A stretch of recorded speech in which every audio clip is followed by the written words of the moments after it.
Autumn in Rochester, New York, is beautiful. When the maple trees on street corners turn a blazing red, Emma Harrison was organizing books at the public library where she worked, thinking about what to make for dinner that evening.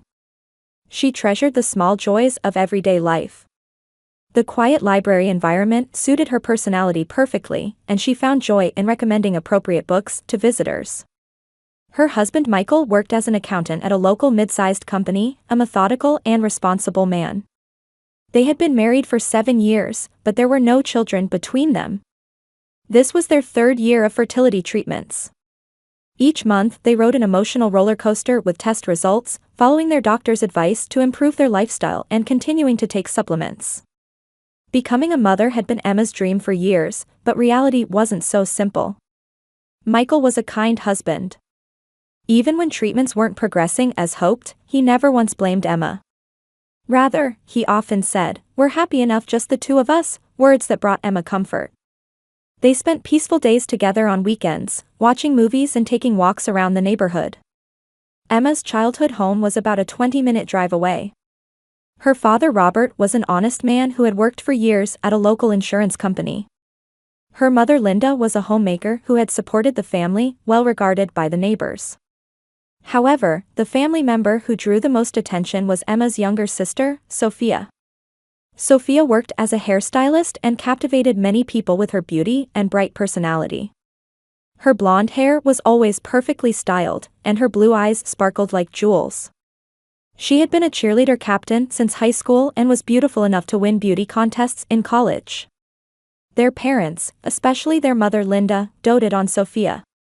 "Our Sophia is like an angel," was their mother's favorite saying, and she often bragged to neighbors about her younger daughter's success and beauty.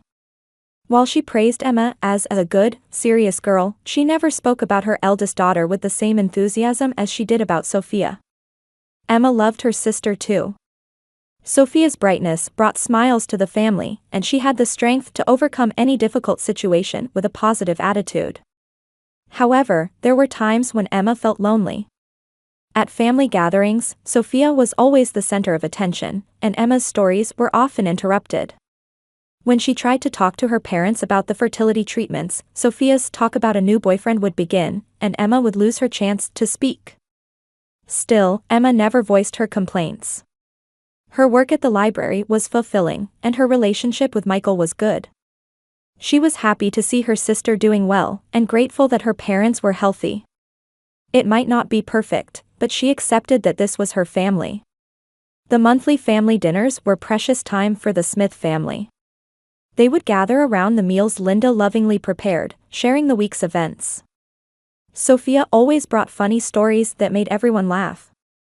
The happenings at the salon and interactions with customers were entertaining just to listen to, and even Robert, usually quiet, listened eagerly to his younger daughter's stories. Emma also talked about her work, but library events seemed mundane by comparison. Still, Michael would praise her. "Emma's work is wonderful. She supports many people's learning." Emma was truly grateful for such words from her husband. At the end of October, during the most beautiful season of autumn foliage, surprising news came from Sophia. On the night of their usual family dinner, her sister looked around at everyone with a slightly nervous expression. "I have something important to tell you all," Sophia said after taking a deep breath. "I'm pregnant." For a moment, silence flowed through the dining room. Then Linda let out a small scream, and Robert dropped his chopsticks in surprise. Emma's heart pounded violently, and Michael showed a confused expression. "Is it true?" Linda asked in a trembling voice. "When did you find out?" "Yesterday, I had it confirmed at the hospital." "I'm already 8 weeks along," Sophia answered with a smile. However, to Emma, it seemed like some complex emotion was hidden behind that smile. Robert opened his mouth heavily. "Who is the father? Are there plans for marriage?" Sophia's expression clouded. "That's not clear yet. There was someone I was involved with, but I can't contact him now." "What do you mean?" Anxiety crept into Linda's voice. "He was transferred to another state for work. He won't return my calls or emails." Sophia looked down. "I think he ran away when he found out about me." Emma took her sister's hand. It's okay, Sophia. You're not alone. We'll support you. Michael nodded too. That's right. We're family, so we'll all work together. Linda embraced her daughter with tears in her eyes. Don't worry. Mom is here for you. From that night on, the Smith and Harrison families united to support Sophia. Emma accompanied her sister to checkups between work, and Michael helped prepare necessary furniture and baby supplies. During the difficult period of morning sickness in early pregnancy, Emma went to her parents' house every day to care for her. Thank you so much, big sister, Sophia smiled at Emma while lying in bed. I'm so glad you're here. Emma gently stroked her sister's hair. Of course. We're sisters, aren't we? However, complex emotions swirled in the depths of her heart. While she had been wanting a child and continuing treatment for 3 years, her sister had become pregnant so easily. She was ashamed of feeling envious about this, but couldn't completely erase the feeling. When November arrived, Sophia's condition stabilized. Her morning sickness subsided, and she began working at the salon again. Emma was relieved, but at the same time began to have small doubts about her sister's behavior. One day, when Emma went to deliver dinner to Sophia's house, she saw her sister hastily hide her cell phone. When she asked, "Were you talking to someone?" Sophia answered, "It was a customer calling to make an appointment," but her expression seemed somehow unnatural. On another day, after Michael visited Sophia's house, he came home later than usual. He explained, traffic was heavy, but it was a weekday evening, and there usually wasn't congestion at that time. As December arrived, these small inconsistencies accumulated. Michael began checking on Sophia more frequently, explaining, "I'm worried about a pregnant woman being alone." Certainly, as a brother-in-law, caring for his sister-in-law was natural, but something bothered Emma. One Saturday afternoon, Emma visited Sophia's house unannounced. The front door was unlocked, so she went inside and heard Michael's voice from the living room. "It's okay. Emma won't know. Just wait a little longer." Emma held her breath and listened carefully. "But I'm worried. Doesn't she suspect something? Lately, the way she looks at me has been strange." It was Sophia's voice. What were they talking about? Emma's heart pounded violently. "You're worrying too much. Emma isn't a suspicious person by nature. Besides, if she says anything, we can just make up some excuse." Emma was shocked by Michael's words.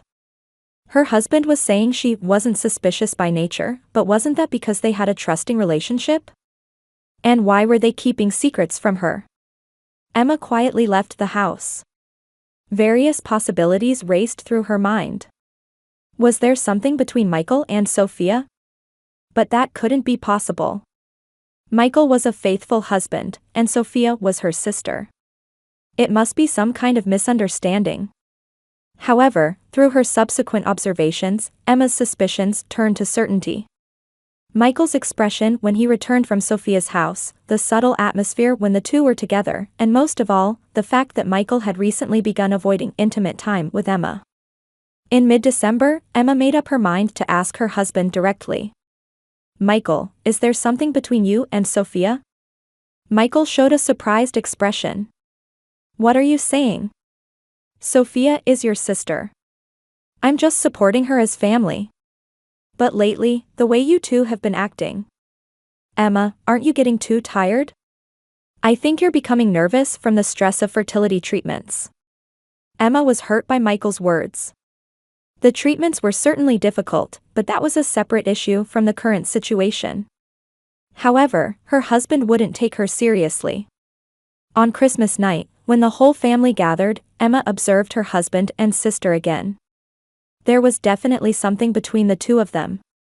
The moments when they exchanged glances, the hands that casually touched, and the intimate-seeming conversations when other family members weren't watching. "The baby will be born next spring," Linda said happily. "I'm looking forward to it."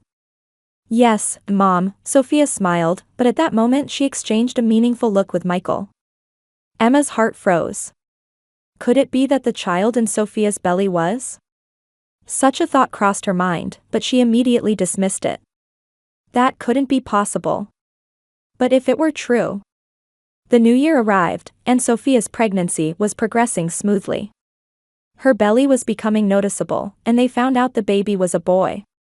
The family was all happy, but only Emma had complicated feelings.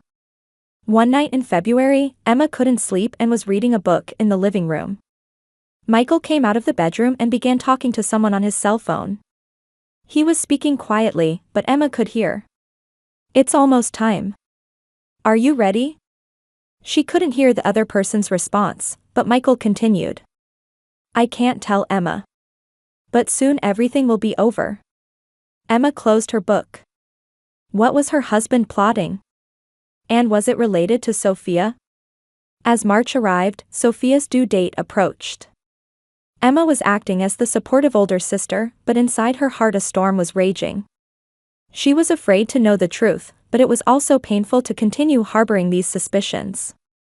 Then the fateful day arrived. On the early morning of March 15th, they received word that Sophia's labor had begun. Emma, Michael, and their parents rushed to the hospital. While everyone waited outside the delivery room, Emma prepared herself mentally. Soon all the truth would be revealed. When that time came, what should she do? Should she continue supporting her sister as family, or? At 3 in the afternoon, they finally heard the baby's cry, instantly relieving the tension of the family waiting in the hallway. A nurse came out of the delivery room and reported with a smile. "Congratulations. It's a healthy baby boy. Both mother and child are doing well." Linda cried with joy, and Robert showed an expression of relief. Michael had a complicated expression, but Emma couldn't tell if it was joy or some other emotion. Visiting hours begin in 30 minutes. One person at a time, please, the nurse explained. The family decided on an order. First the parents, then Emma, and finally Michael. Emma waited for her turn while trying to suppress the anxiety beating in her chest. When the parents finished their visit and returned, both had tears of emotion in their eyes. "It's such a beautiful baby," Linda patted Emma's shoulder. "Sophia worked so hard too. You should go see him soon." Emma knocked on the hospital room door. "Sophia? May I come in?"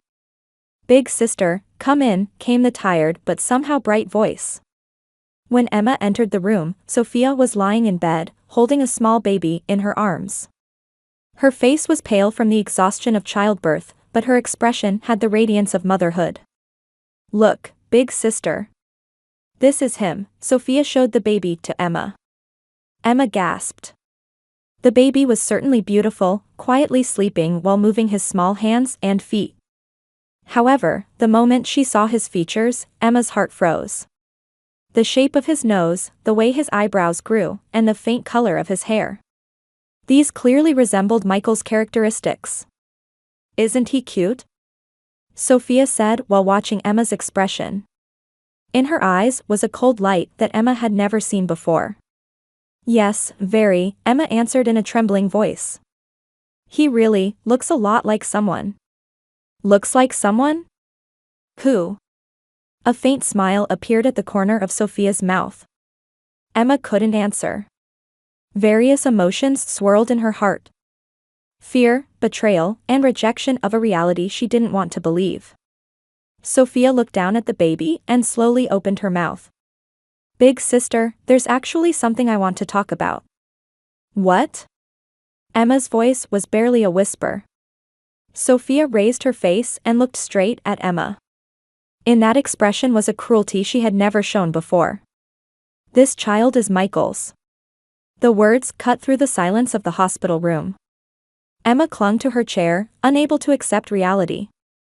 "What are you saying?" Emma's voice was shaking. "Didn't you hear? This child is your husband Michael's child," Sophia repeated with a smile. "Isn't he cute? He looks just like his father." "That's a lie, right? You're joking, aren't you?" Emma tried to stand up but couldn't find strength in her legs. "It's not a joke. We've been involved for over 6 months. While you were busy with fertility treatments, Michael was coming to see me." Emma stared at her sister in disbelief. Sophia, you couldn't possibly. Didn't you notice? That Michael often came to my house, that we spent long hours together alone. You're really slow, big sister. The hospital room door opened, and their parents came in. Linda and Robert had heavy expressions. Mom, Dad, Emma turned around seeking help. Sophia is saying strange things. That this child is Michael's. However, their parents' reaction wasn't what Emma expected. Linda averted her gaze, and Robert sighed deeply. Emma, sit down, Robert said in a heavy tone. Dad, you don't believe it, do you? We knew, Emma, Linda said in a small voice. About Michael and Sophia. Emma's world collapsed. You knew? Since when? 2 months ago, Linda continued with tears in her eyes. Sophia told me. At first I opposed it, but then. But what? Emma's voice was filled with despair. Robert stepped forward. Emma, you're the older sister. Sometimes it's necessary to give way to your younger sister. Give way? What are you telling me to give up? Michael, Sophia said while still holding the baby. This child needs a father. And I love Michael. He loves me too. Are you all out of your minds? Emma stood up and shouted. This is adultery. Betrayal. Don't raise your voice, Linda restrained her. You'll wake the baby. Emma looked around at her family in disbelief. Everyone had conspired to deceive her. And now they were treating her as if she were the villain. I was married to Michael for 7 years. And you want me to give him up to my sister? But you can't have children, Sophia said coldly. Michael wanted children. I can give him that. What does Michael say? Emma asked in a trembling voice. At that moment, the hospital room door opened again. When Michael entered, he was holding a white envelope in his hand. Emma, Michael looked at his wife. In his eyes was both regret and determination. Michael, explain this. This is all a lie, isn't it? Emma reached out toward her husband. However, Michael stepped back. I'm sorry, Emma. But this is reality. What reality? That you betrayed me? That you had an affair with my sister? We love each other, Michael said quietly. At first I thought it was wrong. But as time passed, I realized this was real love. Emma was speechless at her husband's words. 7 years of marriage felt like it had become meaningless in an instant. Michael held out the envelope to Emma. It's divorce papers. I've already filled them out. Please sign them. Divorce papers? Emma refused to take the envelope. What are you saying? I want to marry Sophia. I want to take responsibility as this child's father. Responsibility? Shouldn't you have taken responsibility from the beginning? Before having an affair behind my back? Emma, please. I don't want to cause you any more pain. If you sign this, everything will be over. Emma looked around at all her family members. No one was on her side. Her parents averted their gazes, Sophia had a triumphant expression, and her husband stood there holding out divorce papers. What did I do wrong? Emma said through her tears. I just wanted ordinary happiness. I loved my family and trusted my husband. Emma, you're not at fault, Linda said consolingly, but her words lacked sincerity. But sometimes it's necessary to give up. Give up? You're telling me to give up my life? At that moment, the hospital room door burst open. A doctor in a white coat hurriedly entered, looking flustered. Excuse me. Ms. Smith? The doctor looked at Sophia. Yes, that's me, Sophia answered. The doctor had a serious expression. I need to speak with you. About the baby. Tension filled the hospital room. The doctor's expression indicated there was some serious problem. Is something wrong? Sophia asked anxiously. The doctor slowly opened his mouth. I need to discuss the blood test results with you. The doctor's serious expression changed the atmosphere in the room completely. Sophia held the baby tighter to her chest, and Michael watched the doctor with a tense expression. Emma's heart was pounding violently. "I'm Dr. Johnson," the doctor introduced himself, then checked the chart. "We found some concerning points in the newborn's blood test." "What's the problem?" Sophia's voice was shaking. "It's about the blood type," the doctor chose his words carefully. "The mother's blood type is A, correct?" "Yes, that's right." The doctor looked at Michael. "And I understand this gentleman is the father?" "What's your blood type?" Michael answered hesitantly, "Type B."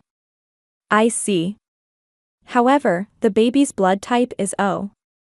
Silence fell over the hospital room. Emma recalled basic biological knowledge. It was usually impossible for parents with type A and type B blood to have a type O child. "What does that mean?" Sophia's face went pale.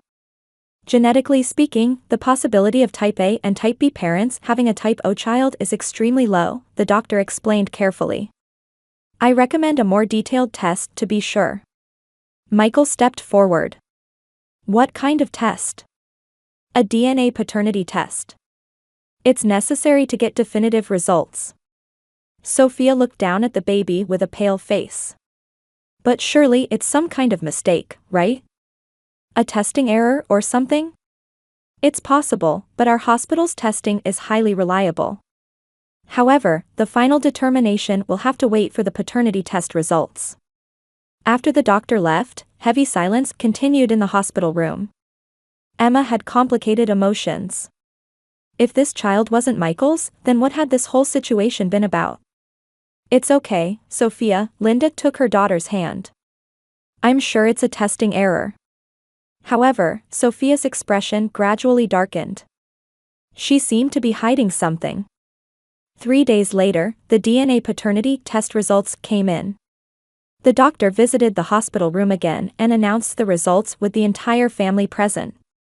The test results show no biological parent-child relationship between Mr. Michael and this baby. The shocking words echoed through the hospital room. Michael sat down in a chair, and the parents were stunned. Only Emma felt something like relief. "That can't be right," Michael muttered. "I was certain it was my child." Sophia began to cry. "I'm sorry, everyone. I'm so sorry." "Sophia," Robert said in a stern tone. "What exactly is going on?" Sophia wiped her tears and began to tell the truth in a trembling voice. "Actually, it wasn't just Michael. There was someone else I was involved with." Everyone was speechless. "Who?" Robert's voice was filled with anger. "A customer at the salon, a married man. But he said he couldn't take responsibility because he has a family." Sophia covered her face. "So I thought if I said it was Michael's child, everyone would accept it." Emma was appalled. "So you were lying from the beginning? You were using Michael?" "That's not it. My relationship with Michael was real. But I wasn't sure who the child's father was." Michael looked up. "You were deceiving me?" "I wasn't deceiving you. I just hoped for the best." "Hoped for the best?" Emma stood up. "You stole my husband, destroyed my family, and that was hoping for the best?" Linda also showed her anger. "Sophia, what were you thinking?" "Mom, Dad knew too. You accepted my relationship with Michael. That's because we thought the child was Michael's." Linda cried. "We never imagined you were telling such lies." Robert sighed deeply. "What have we done?" "Emma, I'm so sorry." However, Emma was calm. During these 3 days, she had thought about many things. What family was, what love was, and about her own life. "Dad, you don't need to apologize," Emma said quietly. "Rather, I'm glad the truth came out." Michael turned to Emma. "Emma, You don't need to apologize either." Emma looked at her husband. "Just let me ask you one thing. Did you really love Sophia? Or were you simply succumbing to temptation?" Michael was silent for a long time. Then he slowly opened his mouth. I don't know. Maybe it was temptation at first. But as time passed, I wasn't sure if it was real emotion. Thank you for being honest, Emma smiled. Then I've made up my mind too. Emma picked up the divorce papers. And without hesitation, she signed them. Emma. Linda was surprised. Mom, this is for the best, Emma was calm. I realized during these 3 days. I was living with a family that didn't know real love. What are you saying? Sophia asked tearfully. A real family wouldn't betray me. Real love wouldn't deceive the other person, Emma looked at everyone. I don't want to be bound by false relationships anymore. Michael accepted the divorce papers and said, Emma, you're a strong person. I'm only now understanding what a great loss it is to lose you. But it's too late now, Emma said clearly. I'm going to start a new life. With people who will truly value me. In the following weeks, events developed rapidly. The real father, the married man, ultimately refused to take responsibility. Sophia would have to raise the child alone and return to live with her parents. Michael was left alone in his apartment, spending his days regretting his actions. Meanwhile, Emma received warm support from her library colleagues and friends. Particularly Helen MacDonald, the library director, understood Emma's situation and supported her emotionally. You made the right choice, Emma, Helen told Emma one day. I'm glad the truth came out. From now on, live for yourself. 3 months after the divorce was finalized, Emma moved to a small apartment. It was simple but clean, and above all, it was her own space. Here, she could feel truly free for the first time. 2 years later, in the autumn, Emma Harrison was walking a new path in life in the small town of Middlebury, Vermont. She had considered returning to her maiden name of Smith but ultimately chose to remain Harrison.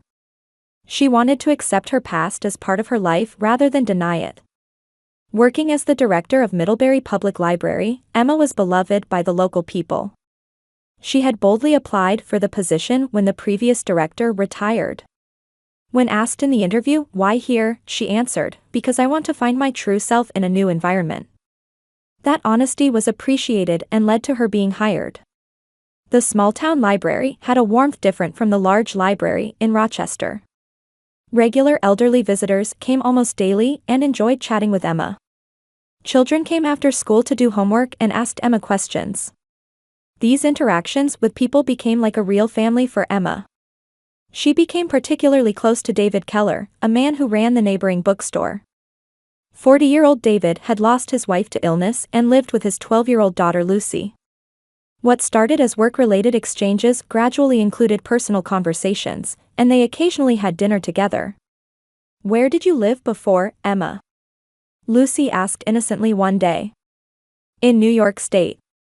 But I've come to like it here much better, Emma smiled. David was gentle with his daughter and gentlemanly toward Emma. Their relationship was completely different from her married life with Michael. It was a peaceful relationship where they respected each other and slowly built trust. Meanwhile, various changes were happening in Rochester. Michael spent lonely days in his solitary apartment. He worked the same as before at his job, but his colleagues knew his situation, and the previous friendliness was lost. He often spent weekends alone, watching TV and eating frozen food. Sometimes memories with Emma would surface, making him realize how foolish he had been. Sophia was raising her son Ryan at her parents' house. She continued working at the salon, but life as a single mother was harder than she had imagined. Troubled by night crying and exhausted from balancing work and childcare, her former beauty was shadowed by fatigue, and her bright smile became rare. She couldn't contact the real father and couldn't expect financial support. Robert and Linda suffered from the eyes of society. Neighbors knew the situation, and they could no longer live the social life they once had. Linda especially found her long-built friendships cooling, deepening her sense of isolation. And above all, they were tormented by guilt over what they had done to Emma. Around Christmas, Linda finally wrote a letter to Emma. Dear Emma, I don't know how to apologize for the mistakes we made. I deeply regret hurting and betraying you. But hearing that you're living happily in a new place gives me a little peace. I hope someday there will be a day when you can forgive us." Emma cried when she read the letter. The anger was gone.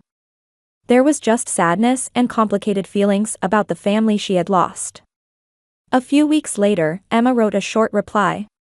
"Dear Mom, thank you for the letter. I am truly happy now. Perhaps because of what happened in the past, my current happiness shines even brighter. We can never return to being the family we once were, but I hope we can each find happiness." When spring arrived, David proposed to Emma. In the library garden with cherry blossoms blooming, he said quietly, "Emma, meeting you changed my life. Lucy also loves you like a real mother. Won't you become family with us?" Emma nodded through her tears. "Yes, David. I want to become a real family with you too." The wedding was small, but the townspeople warmly celebrated them. Emma wore a white dress, and Lucy served as bridesmaid. Though they weren't blood-related, there was deep love and trust among the three of them. That night, spending time with her new family, Emma thought from her heart, a real family isn't about blood relations, but about the bonds of hearts that cherish and support each other. And what's most important in life is the time spent with people who truly love you. In distant Rochester, her former family each lived in loneliness and regret, but Emma no longer looked back. With determination to continue walking toward the future, she would treasure the happy days with her new family.